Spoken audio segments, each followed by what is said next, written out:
Hello students, आज पुनः हम अपने YouTube channel Gargi coaching centre पर आप लोग का स्वागत करते हैं। और आज के टॉपिक्स में आप लोग को ट्रिग्नोमेट्री से संबंधित जो हाइट एंड डिस्टेंस के सवाल होते हैं उसको पुनः क्लियर करेंगे। तो चलते हैं अपने टॉपिक्स पर। प्रश्नावली 9.1 मतलब एक्सरसाइज 9.1 का पहला सवाल। तो पहला सवाल आप लोग पढ़ लिए होंगे और सवाल को पढ़ने के साथ साथ इसका क्या करेंगे कि एक फिगर ड्रा करेंगे और फिगर ड्रा करने के बाद सवाल को अच्छी तरह से लगाएंगे। लेकिन इससे पहले हाइट एंड डिस्टेंस के जितने भी सवाल होते हैं उससे संबंधित जितने भी नियम होते हैं उस नियम को इससे पहले वाले वीडियोज में आप लोग का अपलोड कर दिया गया है। तो हो सके उस वीडियो को देखने के बाद इसको देखेंगे तो अच्छी तरह से समझ में आएगा, और यदि नहीं देखते हैं तो भी आप लोग को समझ में आएगा, कोई प्रॉब्लम नहीं होगा। लेकिन उससे पहले आप लोग tan 30, tan 45 और tan 60 का वैल्यू याद कर लीजिएगा। tan 30 का वैल्यू होता है 1/3, tan 45 का होता है 1 और tan 60 का होता है कड़ी में 3। इन तीनों मान पर आधारित सभी त्रिकोणमिति से संबंधित जो ऊंचाई दूरी के सवाल लगभग लग जाते हैं। सभी सवाल लगभग 99% सवाल क्लियर हो जाते हैं। तो चलते हैं सवाल पर। तो बोला गया कि सर्कस का एक कलाकार या कोई एक व्यक्ति एक 20 मीटर लंबी डोरी पर चढ़ रहा है। तो जब भी डोरी होता है, डोरी आपका बिल्कुल सीधा तो रहेगा नहीं। आपका डोरी पे चढ़ रहा है तो डोरी ऐसे होगा, आपका डोरी जब भी होगा तो ऐसे होगा। बोला कि 20 मीटर लंबी डोरी पर चढ़ रहा है। जैसे मान लेते कि यही आपका एक डोरी है और इस डोरी की लंबाई कितना बोला गया है 20 मीटर। अब कहेंगे डोरी आपका ऐसे भी हो सकता है, तो ऐसे भी हो सकता है। लेकिन अब देखिए हम ऐसे क्यों बनाए, क्योंकि आगे सवाल पढ़ने पर क्लियर हो जाएगा। 20 मीटर लंबी डोरी पर चढ़ रहा है जो अच्छी तरह से तनी हुई है। यह अच्छी तरह से तनी हुई, बीच में इसमें क्या है, ढीलापन नहीं है या लूज नहीं है, यह पूरा का पूरा तना हुआ है। 20 मीटर लंबाई का है। फिर आगे, और भूमि पर सीधे लगे खंभे। आपका ये नीचे क्या है, भूमि है, और भूमि पर सीधे लगे खंभे, एक खंभा लगा हुआ है। ये कहाँ है, भूमि पर, यह पृथ्वी है आपका। तो भूमि पर सीधे लगे एक खंभे के शिखर से बंधा हुआ है। यह डोरी किससे बंधा हुआ है, इस खंभे के शिखर से। शिखर मतलब उसके ऊपरी वाले भाग से बंधा हुआ है, मतलब उससे जुड़ा हुआ है, कनेक्ट है। क्लियर हो गया, से बंधा हुआ है।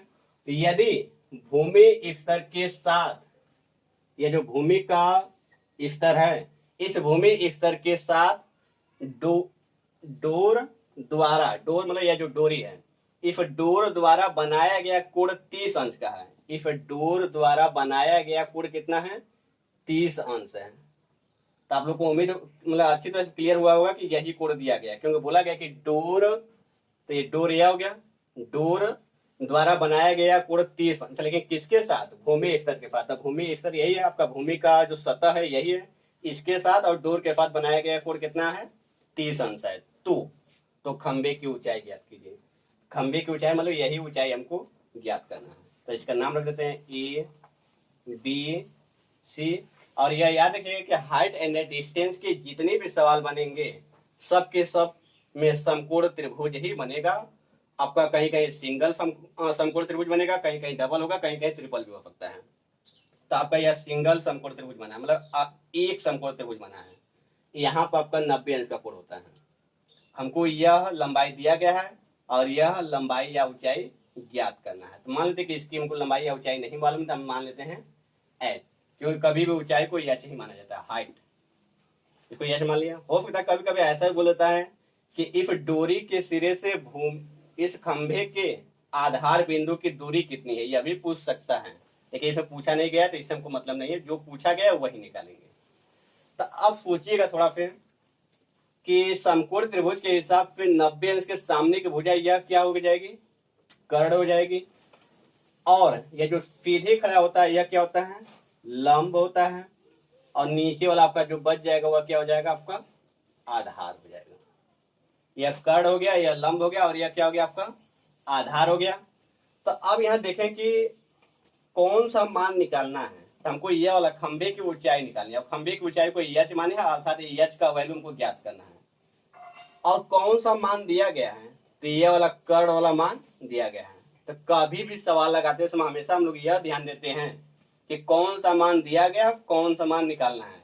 और इन दोनों में देखेंगे कि इन दोनों में जो रिलेशन होता है यह किस में दिखाई देता है, साइन में दिखाई देता है कि काश में दिखाई देता है कि टेन में दिखाई देता है, जिसमें दिखाई देता है उसी का प्रयोग किया जाएगा। तो आप लोग एक फार्मूला जानते होंगे, लाल बटा कक्का।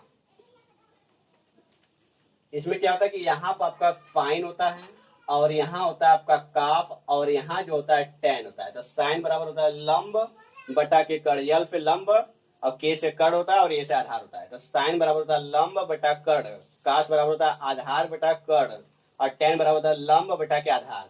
तो इसमें देखिए हमको किसका किसका प्रयोग करना है। पहले तो जो दिया है उसका प्रयोग करना है, कड़ का प्रयोग करना है, और एक जो ज्ञात करना है उसका प्रयोग करना है, अर्थात लंब का प्रयोग करना है। तो कर्ण और लंब किस में दिखाई दे रहा है, तो कर्ण और लंब दोनों के दोनों साइन में दिखाई दे रहे हैं। इसका मतलब कि हमको इस बार साइन का प्रयोग करना होगा। यह कभी कभी साइन का प्रयोग हो जाता है, जैसे इस सवाल में हो गया, अधिकांश में टेन का ही प्रयोग होता है। तो इस सवाल में साइन का प्रयोग करना होगा। क्यों? क्योंकि लंब और कर्ण केवल किस में दिखाई दे रहा है, साइन में ही दिखाई दे रहा है। तो हम साइन लिख देंगे और यहाँ पर 30 अंश है तो 30 अंश लिख देंगे। तो साइन का फार्मूला क्या है, लंब बटा के कर्ण, लंब बटा के कर्ण। और साइन 30 का मान आपको याद होना चाहिए, साइन का, कास का, टैन का पूरा मान याद होना चाहिए। तो साइन 30 का मान होता है आप लोग का 1 बटा के 2। अब लंब, तो लंब यही है जो कि हमको मालूम नहीं है, ज्ञात नहीं है, तो इसको क्या मान लेंगे, h माने हैं। और बटा के कर्ण, तो कर्ण कितना है 20। अब यहीं से इसको हम लोग चाहेंगे डायरेक्ट भी काट सकते हैं, या तो आप लोग तिरिया गुणा कर लीजिए।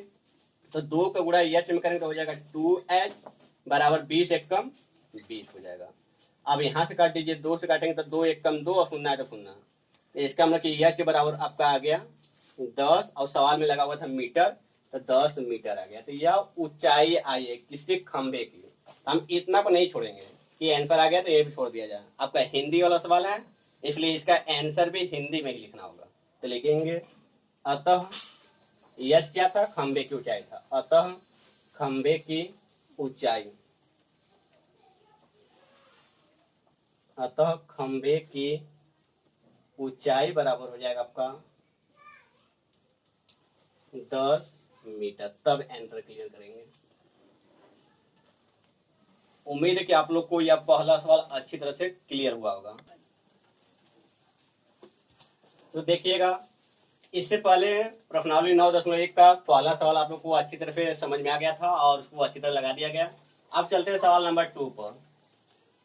तो सवाल नंबर 2 में देखिए जो हिंदी में लिखा गया, इसके सहायता से हम लोग एक फिगर ड्रा करेंगे और फिगर की सहायता से सॉल्व करेंगे सवाल को। तो देखा गया है कि आंधी आने से एक पेड़ टूट जाता है। तो जब भी पेड़ होता है तो आपको पेड़ को हमेशा लंबवत दिखाया जाएगा या वर्टिकल में दिखाया जाएगा। मान लीजिए कि ये आपका एक पेड़ है, ये आपका एक पेड़ है, बीच में क्या हो रहा है, टूट जाता है। अब ये कहाँ पे टूटा है मालूम नहीं है, मान लीजिए कि यहीं पे टूट गया, हो सकता है यहाँ पे टूट गया होगा या तो यहाँ पे टूट गया होगा, कहीं से भी टूट गया। तो मान लीजिए कि यहाँ पे यह टूट गया। जब यहाँ पे टूटेगा तो यहाँ वाला जो भाग है, ऊपर वाला भाग, वो कहाँ आएगा, जमीन पर आएगा। ये जो ऊपर वाला भाग यह था आपका, यह वाला डॉटेड लाइन वाला भाग, यह टूटा हुआ भाग, तो यह कहाँ आ जाएगा, जमीन पर। तो मान लीजिए कि यह जमीन पर आ गया, यहाँ को यह वाला भाग टूट कर ऊपर से आपका यहाँ पे यहाँ तक आपका सही है, लेकिन ऊपर वाला भाग टूट गया आंधी के कारण। जब यह टूट गया तो कहाँ आएगा, जमीन पे आके लगेगा। मान लीजिए यह जमीन पे आके लग गया, तो इसका मतलब कि यदि पेड़ की ऊंचाई में देखा जाए तो पेड़ की ऊंचाई में यह भी है और यह भी है और यह वाला यहाँ आ गया है। तो पेड़ की ऊंचाई का मतलब कि यह दोनों के दोनों पेड़ की ऊंचाई में है। पेड़ की ऊंचाई में यह भी है और यह भी है, क्योंकि यही भाग तो ऊपर था जो कि इस समय नीचे आ गया है। जब पेड़ की ऊंचाई कहीं पूछेगा, इसका मतलब इसका मान और इसका मान, दोनों का मान निकाल के जोड़ देंगे तो पेड़ की ऊंचाई आएगी। क्योंकि यही वाला जो भाग यहाँ पर आके लगा हुआ है तो वह कहाँ था, पहले पेड़ में ही था, आपका ऊपर था, जो कि आके टूट कर नीचे आ गया है और पेड़ का कुछ भाग रह गया और कुछ भाग इधर आ गया। तो पेड़ की ऊंचाई यदि सवाल में पूछा जाएगा तो यह दोनों मान निकाल कर जोड़ा जाएगा। और यदि यह पूछा जाए कि पेड़ कितनी ऊंचाई पे टूटा है, पेड़ कितनी ऊंचाई पे टूटा हुआ है, तो बस इतना तक लगाएंगे। और यदि पेड़ की पूरी ऊंचाई पूछेगा तो उस समय क्या करेंगे, इसका मान और इसका मान निकालकर जोड़ दिया जाए, क्योंकि पेड़ की ऊंचाई में यह भी शामिल था पहले। तो आगे पढ़ते हैं। और टूटा हुआ भाग जो यह टूटा हुआ भाग है, यह जो ऊपर से टूट गया था, टूटा हुआ भाग इस तरह मुड़ जाता है कि पेड़ का शिखर तो पेड़ का शिखर यहाँ था, पेड़ का शिखर जो है जमीन को छूने लगता है। यह शिखर कहाँ आ गया, यह शिखर मतलब ऊपर वाला भाग जमीन के यहाँ आकर टच करेगा, टूटेगा तो जमीन पर ही आकर टच करेगा शिखर उसका ना। तो जो शिखर है, पेड़ का शिखर मतलब ऊपरी भाग जो है जमीन को छूने लगता है, जमीन को टच करने लगता है और इसके साथ 30 अंश का कोण बनाता है। किसके साथ, इस जमीन के साथ। यह जमीन है, इस जमीन के साथ यह कितना अंश का कोण बनाता है, 30 अंश। पेड़ का शिखर पहले यहाँ था, अब वो टूट गया तो टूटने के बाद वो शिखर कहाँ आएगा, जमीन पर आके छूने लगता है जमीन को, और जमीन के साथ 30 अंश का कोण भी बनाता है। फिर आगे पेड़ के पाद बिंदु से, तो पाद बिंदु पहले ही बताया गया था, आधार बिंदु बोला जाता है। तो ये आपका पेड़ था, इसका पाद बिंदु कहाँ होगा, नीचे होता है। इसी को पाद बिंदु या आधार बिंदु या निचला पॉइंट बोला जाता है, या निचला बिंदु बोला जाता है। तो यह पेड़ का पाद बिंदु है। तो बोला है कि पेड़ के पाद बिंदु की दूरी, पेड़ के पाद बिंदु की दूरी जहां पेड़ का शिखर, मतलब इसकी दूरी जहां पेड़ का शिखर था, पेड़ का शिखर यहाँ था, अब कहाँ आ गया है, यहाँ आ गया है। जहां पेड़ का शिखर जमीन को छूने लगता है, जमीन को छू रहा है, तो यहाँ पे छू रहा है कि दूरी कितना है, 8 मीटर। इसका यह दूरी दिया गया है 8 मीटर। कैसे ज्ञात हुआ कि यह दूरी 8 मीटर है, तो बोला कि पेड़ के पाद बिंदु की दूरी, पेड़ के पाद बिंदु की दूरी जहां पेड़ का शिखर, तो शिखर यहाँ था, आपका यहाँ आ गया है, जमीन को छूने लगता है, इसकी दूरी कितना दिया गया है सवाल में, 8 मीटर। तो यह दूरी आपका 8 मीटर है। तो पेड़ की ऊंचाई ज्ञात कीजिए। तो पेड़ की ऊंचाई में यह भी है और यह भी है, क्योंकि यह भी तो आपका यह वाला जो भाग था पहले पेड़ में ही था। इसमें पेड़ की हमको ऊंचाई निकालना था। पेड़ की ऊंचाई निकालने का मतलब हमको यह मान और यह मान दोनों मान निकालना है। इसको क्या मान लेंगे, इसको x मान लेते हैं, इसको y मान लेते हैं, या तो इसको h मान लो, इसको कुछ और मान लो। हम x और y मान लेते हैं। कुछ भी मानने के लिए हम कुछ भी मान सकते हैं। आप लोग a और b भी मान सकते हैं। तो इस ऊंचाई को x मान लिए, इस ऊंचाई को y मान लिए। हम दोनों क्यों मान रहे हैं, इसलिए कि हमको पेड़ की ऊंचाई कहते हैं ना, पेड़ की ऊंचाई में दोनों शामिल था। यह भी पेड़ का ही टूटा हुआ भाग है। तो यह भाग और यह भाग, दोनों भाग निकालकर जोड़ दिया जाएगा तो पेड़ की पूरा ऊंचाई आ जाएगी। तो चलिए तो इसका नाम लिख देते हैं, ए बी सी, और इसे जानते हैं आप लोग आधार होता है, और यह लंब है, और यह कर्ण है। तो पहले हम क्या करते हैं कि इसका मान निकालते हैं। पहले x का वैल्यू निकालेंगे, और यह सब किस त्रिभुज में हो रहा है, तो त्रिभुज ए बी सी में घटना हो रहा है। तो त्रिभुज ए बी सी में लिख दिया जाएगा। तो त्रिभुज ए बी सी में यह क्या है आपका, तो लंब है, और नीचे वाला आपका आधार है। तो लंब और आधार, अब कहेंगे कि इसको क्यों लिया है, तो जो एक मान दिया गया होता है उसको लेना ही पड़ता है। जो एक मान दिया जाएगा उसको लिया जाएगा, और एक जो मान निकालना होगा उसको लिया जाएगा। तो हम इन दोनों को ले रहे हैं, यह दिया गया और यह निकालना है। तो इन दोनों में क्या रिलेशन है, यह लंब है और यह आधार है। जब यह लंब है और यह आधार, से यह लंब और आधार केवल tan में दिखाई देता है, tan में भी दिखाई देता है और उसके अपोजिट काट में भी दिखाई देता है। तो tan या काट में से दोनों में से कोई एक ले सकते हैं। तो हम tan ले लिए, और tan के साथ कौन सा कोण, 30 अंश। तो tan 30 अंश बराबर लंब बटा के आधार, या इसको हिंदी में ही लिख देते हैं, लंब बटा के आधार। और tan 30 का मान, तो tan 30 का मान होता है आप लोग का 1 बटा के करड़ी में 3, और लंब, तो लंब है आपका x माना गया है, और आधार आपका दिया गया था 8। अब क्या करेंगे, तिरिया गुणा कर देंगे, तो इसका गुणा इसमें करेंगे तो हो जाएगा करड़ी में 3x बराबर 8। तो हो जाएगा x बराबर, यहाँ करड़ी में 3 इसके में गुणा में है, तो उस साइड में जाएगा तो भागा में हो जाएगा, भागा मतलब बटा के रूप में चला जाएगा। तो 8 बटा के करड़ी में 3 हो जाएगा। और जब भी नीचे करड़ी में संख्या होती है तो उसको हम लोग ऊपर ले जाते हैं, और ऊपर ले जाने के लिए क्या करते हैं, परमेयीकरण कर देते हैं। अब परमेयीकरण में क्या करते हैं कि यहाँ जो संख्या होता है उसी का ऊपर नीचे गुणा कर दिया जाता है। तो हो जाएगा x बराबर 8 करड़ी में 3, और इन दोनों को गुणा करेंगे तो करड़ी आपका समाप्त हो जाएगा, आएगा आपका 3। जब दो संख्या करड़ी में हो और दोनों एक ही हो और गुणा करते हैं तो वह करड़ी समाप्त हो जाता है, वही संख्या आ जाता है। तो इसका मतलब यह ऊंचाई कितनी आ गई, 8 करड़ी में 3 बटा 3 मीटर में सवाल था, इसलिए मीटर में आ गया। तो x का वैल्यू तो निकल गया। हमको पेड़ की ऊंचाई चाहिए, तो पेड़ की ऊंचाई में x और y दोनों शामिल है। अब y निकालेंगे, तो अब इसके साथ y ले लीजिए। तो यह आपका आधार है और यह क्या है 90 अंश के सामने होने के कारण यह कर्ण होगा। तो यह कर्ण है और यह आधार है। तो कर्ण और आधार किस में दिखाई देता है? तो काश में दिखाई देता है। तो काश और कोण कितना है? 30 अंश है। तो काश 30 अंश बराबर होता है आधार बटा के कर्ण। काश 30 अंश बराबर होता है आधार बटा के कर्ण। यह सब फार्मूला आप लोग को याद होना चाहिए और फार्मूला के लिए पहले ही बता दिया गया कि यह फार्मूला कहाँ से निकाला जाता है? लाल बटा कक्का पे निकाला जाता है। यहाँ पर आपका साइन होता है और यहाँ काफ होता है और यहाँ टेन होता है। तो देख लीजिए कि काश वाले में ही आधार और कर्ण दिखाई दे रहा है। आधार बटा कर्ण, तो आधार बटा के कर्ण। और यही क्यों लिया? क्योंकि आपका जो दिया गया मान है वो आधार है और जो निकालना है वो कर्ण है। तो एक दिया गया मान और एक निकालने वाला मान रहना चाहिए। तो आधार बटा कर्ण हो गया। तो काश 30 का मान आप जानते ही हैं, तो होता है आपका कड़ी में 3 बटा के 2 और आधार। तो आधार आपका कितना दिया गया? 8 और बटा कर्ण। तो कर्ण आपका कितना है? y है। आप क्रिया गुणा करेंगे तो इसका गुणा इसमें करेंगे तो हो जाएगा कड़ी में 3 y और 8 दूना के हो जाएगा आपका 16 हो जाएगा। तो y बराबर हो जाएगा 16 बटा कड़ी में 3। तो यहाँ भी पर में एकड़ कर देते हैं। तो यहाँ पर भी कड़ी में 3 का ऊपर नीचे क्या करेंगे? गुणा कर देंगे। तो हो जाएगा y बराबर हो जाएगा 16 कड़ी में 3 बटा के इन दोनों गुणा करेंगे तो आपका 3 आ जाएगा। तो इसका मतलब y का मान इतना आ गया।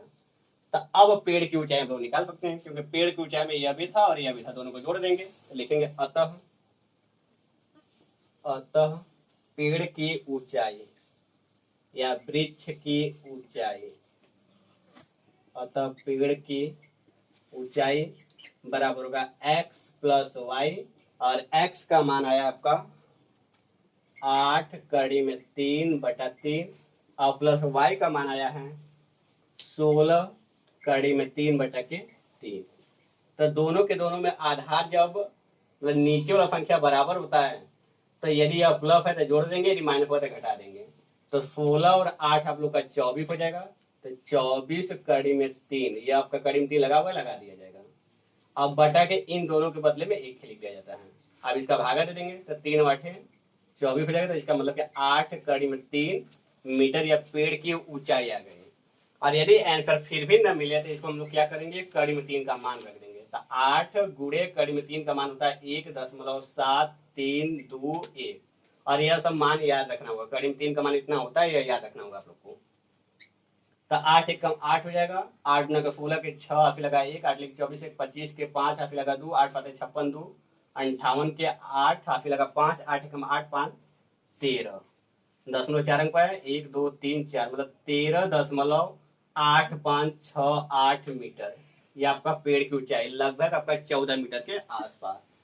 तो उम्मीद है कि आप लोग को यह सवाल अच्छी तरह से समझ में आया होगा। तो अब चलते हैं नेक्स्ट सवाल। तो देखिएगा, अब इससे पहले प्रश्नावली 9.1 के पहला और दूसरा सवाल लग गया है। आज का इस प्रश्नावली का तीसरा सवाल है। तो सवाल को पढ़ते हैं और इसके जरिए एक फिगर बनाते हैं और उस फिगर के जरिए सवाल को सॉल्व करते हैं। तो बोला कि एक ठेकेदार बच्चों को खेलने के लिए एक पार्क में 2 फिसलन पट्टी लगाना चाहती है। फिसलन पट्टी का मतलब होता है कि जो फरकने वाला भाग होता है जिसपे बैठकर बच्चे फरकते हैं, उसी को बोला जाता है फिसलन पट्टी। लगाना चाहती है, इसका मतलब ठेकेदार आपका हो सकती है गर्ल्स हो कि कोई 5। अब देखिए जो फिसलन पट्टी बनाना चाहती है वो भी 2 फिसलन पट्टी मतलब अलग अलग। अब देखिए कंडीशन क्या है कि 5 वर्ष से कम उम्र के बच्चों के लिए वह एक ऐसी फिसलन पट्टी लगाना चाहती है, मतलब छोटे बच्चों के लिए 5 वर्ष से कम उम्र के बच्चों के लिए वह एक ऐसी फिसलन पट्टी लगाना चाहती है जिसका शिखर 1.5 मीटर की ऊंचाई पर, शिखर मतलब यह वाला भाग, जैसे यह शिखर होता है, यहाँ पर जो ऊपर वाला भाग होता है क्या होता है? शिखर होता है। तो यह शिखर कितना ऊंचाई पर होना चाहिए? 5 वर्ष से कम बच्चों के लिए 1.5 मीटर होना चाहिए। 1.5 मीटर या ऊंचाई होनी चाहिए। 1.5 मीटर की ऊंचाई पर फिसलन पट्टी ऐसे आपका बनाया गया है फरकने के लिए, छोटे बच्चों के लिए। और यह किसके लिए है? 5 वर्ष से कम के बच्चों के लिए है। 5 वर्ष से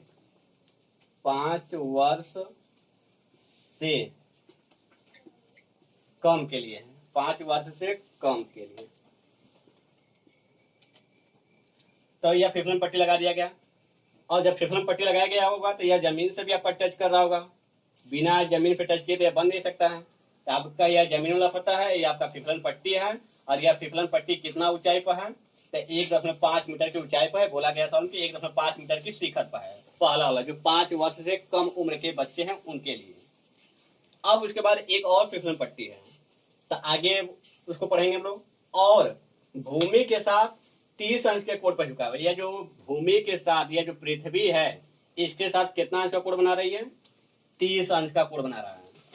फिर आगे चलते हैं, जबकि इससे अधिक उम्र के, इससे अधिक मतलब जो 5 वर्ष से अधिक उम्र के बच्चे हैं उनके लिए जो अलग से फिसलन पट्टी बनाया गया है।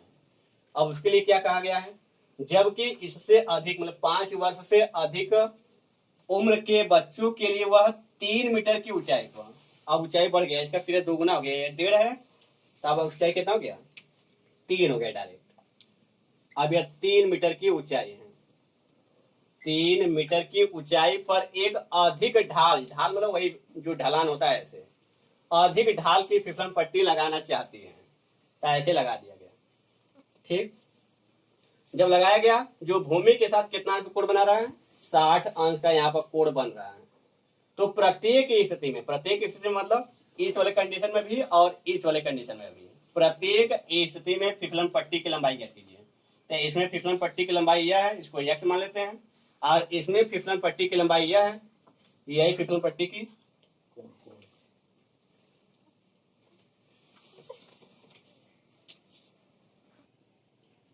तो देखिएगा यहाँ पर थोड़ा सा गलती हो गया था, यहाँ पर 30 अंश के स्थान पर 60 अंश बोला गया है। तो यह जो फिसलन पट्टी बनाया गया, यहाँ पर जो फिसलन पट्टी बनाया गया, यह इसकी लंबाई को मान लेते हैं y है, और जो यहाँ पर फिसलन पट्टी है इसकी लंबाई x है। तो यहाँ जो फिसलन पट्टी बनाया गया है वो 5 वर्ष से कम उम्र के बच्चों के लिए है, और यहाँ जो फिसलन पट्टी बनाया गया वह 5 वर्ष से अधिक उम्र के बच्चों के लिए है। तो दोनों कंडीशन में फिसलन पट्टी की लंबाई हमको ज्ञात करना है। तो इस कंडीशन में फिसलन पट्टी की लंबाई कितना है, तो x मान लिए, और इस कंडीशन में फिसलन पट्टी की लंबाई कितना है, तो y मान लिए। तो दोनों कंडीशन में फिसलन पट्टी की लंबाई ज्ञात करना है। तो उससे पहले हम दोनों त्रिभुज का नाम लिख देते हैं, इसको लिखते हैं ए बी सी, और इसको कुछ भी लिख देते हैं पी क्यू आर। तो हम पहले त्रिभुज ए बी सी के जरिए हम इसकी लंबाई निकाल लेते हैं, पहले फिसलन पट्टी की लंबाई। तो लिखेंगे त्रिभुज ए बी सी में, अब यहाँ से सॉल्व करते हैं, त्रिभुज ए बी सी में, तो ये आपका क्या है, जो दिया गया मान है उसको लेते हैं, और जो ज्ञात करना रहता है उसको लेते हैं। तो यह दिया गया मान आपका यह लंब है, जो ऐसे होता है वो क्या होता है आपका, यह लंब होता है, और यहाँ 90 अंश के ठीक सामने जो होता है वो कर्ण होता है। तो यह लंब है और यह कर्ण है। तो लंब और कर्ण किस में दिखाई देता है, तो ये आपका साइन में दिखाई देता है, और उसके उल्टा अपोजिट में भी दिखाई देता है, जैसे में कोसेक में भी दिखाई देता है। तो हम लोग साइन का ही प्रयोग करेंगे या कोसेक का भी प्रयोग कर सकते हैं, तो हम लोग चलते हैं साइन का ही प्रयोग करते हैं। यह लंब है और यह कर्ण है, तो लंब और कर्ण किस में दिखाई देता है, साइन में, तो साइन ले लिया जाएगा। अब कितना कोण दिया गया है, 30 अंश, तो साइन 30 अंश लिख दिए। फार्मूला क्या होता है, लंब बटा के कर्ण, तो साइन 30 का मान, तो साइन 30 का मान होता है आप लोग का 1/2, और लंब, तो लंब कितना है 1.5 है, तो 1.5 लिख दिए। अब बटा कर्ण, तो कर्ण कितना है, x माना गया है, और यही x जो है पहले फिसलन पट्टी की लंबाई है, मतलब 5 वर्ष से कम उम्र के बच्चों के लिए जो फिसलन पट्टी बनाया गया है उसकी लंबाई x माना गया है। अब क्या करेंगे, तिरिया गुणा करेंगे, तो x का गुणा 1 करेंगे तो x आ जाएगा, इसका गुणा इसमें करेंगे तो हो जाएगा 15 दूना के 30, और 0.1 अंक लगा देंगे, और 0 के बाद शून्य का कोई महत्व नहीं होता है, इसका हम लोग डायरेक्ट लिख सकते हैं 3 मीटर, क्योंकि सवाल में मीटर लगा हुआ था। तो मतलब कि पहले फिसलन पट्टी की लंबाई कितनी आ गई, 3 मीटर। अब चलते हैं दूसरे फिसलन पट्टी की लंबाई निकालते हैं, तो वह दूसरे फिगर में है, तो त्रिभुज पी क्यू आर को लेंगे आप। अब त्रिभुज पी क्यू आर में, तो इसमें भी वही कंडीशन है, यह लंब है यह कर्ण है, लंब और कर्ण किस में दिखाई देता है, तो आपका साइन में ही दिखाई देता है, तो साइन का प्रयोग करेंगे। और कोण कितना है 60 अंश, तो साइन 60 अंश बराबर फार्मूला क्या है, लंब बटा के कर्ण। तो साइन पार्ट का मान कड़ी में 3/2 और लंब, तो लंब कितना दिया गया है, तो 3 मीटर दिया गया है। इस कंडीशन में 3 मीटर ऊंचाई बोला गया है। अब बटा कर्ण, तो कर्ण हम कितना मान लिए, y, और ये जो y है दूसरे फिसलन पट्टी की लंबाई है, जो कि 5 वर्ष से अधिक उम्र के बच्चों के लिए है। अब क्या करेंगे, तो ये गुणा कर देंगे, इसका गुणा इसमें कर देंगे और इसका गुणा इसमें कर देंगे, या ऐसा कीजिए कि इसको एक लाइन और बढ़ाइए, इससे क्या होगा, थोड़ा सा आसान हो जाएगा सवाल। इसको हम ऐसे भी कर सकते हैं, यदि कोई संख्या बाहर हो उसको करड़ी में लिखना चाहते हैं तो 2 बार लिख सकते हैं। यदि कोई संख्या बाहर हो और उसको करड़ी में लिखना चाहते हैं तो उसको 2 बार लिख सकते हैं बटा के y। इन दोनों को गुणा करेंगे तो आपका 3 आ जाएगा, तो इसलिए हम 3 के जगह पर यह लिख दिए। ऐसा क्यों किए, क्योंकि इससे आपका यह क्या हो जाएगा, कट जाएगा। तो अब यहाँ पर कुछ नहीं बचा, तो 1 मानेंगे तो y का गुणा 1 में करेंगे तो हो जाएगा y, और इसका गुणा इसमें करेंगे तो हो जाएगा 2 करड़ी में 3 मीटर। तो इसका मतलब कि पहले फिसलन पट्टी की लंबाई 3 मीटर आया है और दूसरे फिसलन पट्टी की लंबाई है 2 कड़ी में 3 मीटर। इसे आप लोग हिंदी में भी लिख देंगे कि पहले फिसलन पट्टी की लंबाई बराबर 3 मीटर तथा दूसरे फिसलन पट्टी की लंबाई बराबर 2 कड़ी में 3 मीटर। तो आप लोग का यह सवाल भी अच्छी तरह से क्लियर हो गया। अब अगला सवाल अगले वीडियो में।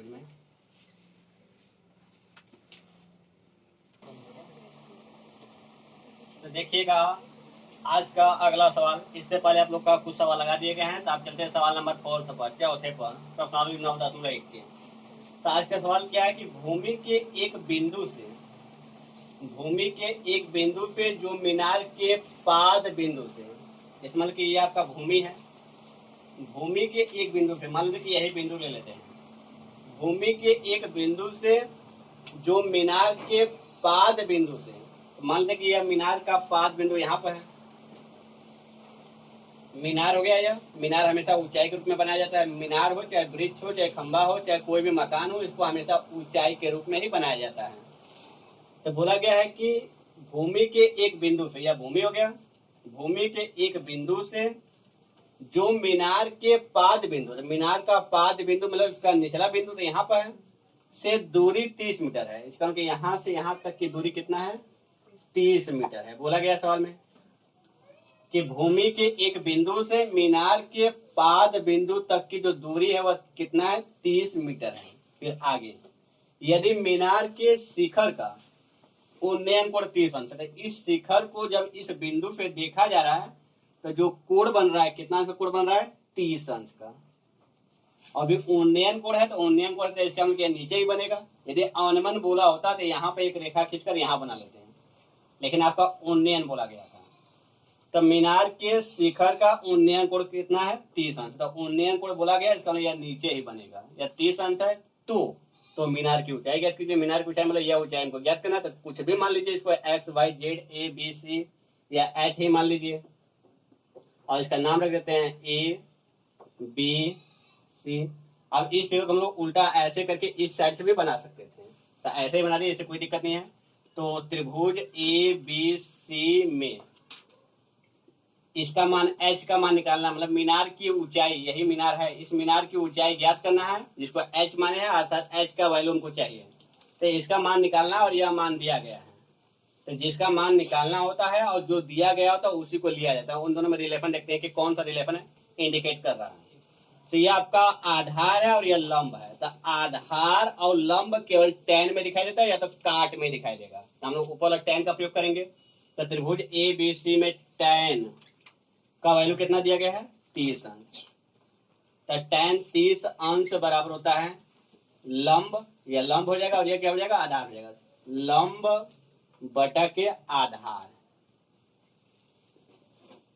और इफ tan 30 का मान होता है 1 बटा करड़ी में 3 बराबर लंब, तो लंब है आपका h और आधार, तो आधार आपका है 30। अब क्या करेंगे, त्रिया गुणा कर देंगे, तो इसका गुणा इसमें करेंगे तो हो जाएगा आपका करड़ी में 3h और इसका गुणा इसमें करेंगे तो हो जाएगा आपका 30। अब इसको देखिए कैसे लिख सकते हैं, करड़ी में 3h, इसको ऐसे भी लिख सकते हैं 3 गुणे 10, 3 10 में 30 हो जाएगा। और जानते हैं कि इस 3 को डबल करड़ी में 3 भी लिख सकते हैं, मतलब कि इसको हम ऐसे लिख सकते हैं इन दोनों को गुणा करेंगे तो 3 होगा, और 3 को गुणा 10 में करेंगे तो हो जाएगा 3 10 में 30। यह संख्या भी आ गया और इस पर कोई प्रभाव भी नहीं पड़ा। अब ऐसा क्यों किया गया? क्योंकि इससे यह क्या हो जाएगा, आपका कट जाएगा। तो हो जाएगा आपका h बराबर 10 का गुणा इसमें करेंगे तो हो जाएगा 10 कड़ी में 3, सवाल में मीटर लगा हुआ है इसलिए मीटर लगा दिया जाएगा। तो इसका मतलब कि यह 10 कड़ी में 3 क्या है, मीनार की ऊंचाई है, आया है। तो लिखेंगे अतः मीनार की ऊंचाई, अतः मीनार की ऊंचाई बराबर हो जाएगा 10 कड़ी में 3 मीटर। हो सकता है यदि यह आंसर न दिया हो तो आप लोग कड़ी में 3 का मान 1.732 रखकर गुणा कर लीजिएगा, तो 17.321 लगभग आ जाएगा। तो आप लोग को अच्छी तरह से आपका सवाल नंबर 1 से लेकर 4 तक समझ में आया होगा। तो आज के लिए बस इतना ही करते हैं। तो हो सके तो आप लोग क्लास 10th लेवल के मैथ के सभी वीडियोज एंड साइंस के भी सभी वीडियोज को यदि लगातार प्राप्त करना चाहते हैं तो हमारे चैनल गार्गी कोचिंग सेंटर को आप लोग लाइक और सब्सक्राइब कर लें, जिससे हमारे हर वीडियोज का नोटिफिकेशन आप यहाँ पहुंचता रहे और आप लोग इसका सरलता से लाभ उठाते रहें। तो आज के लिए बस इतना ही। Good bye students, thanks for watching for videos.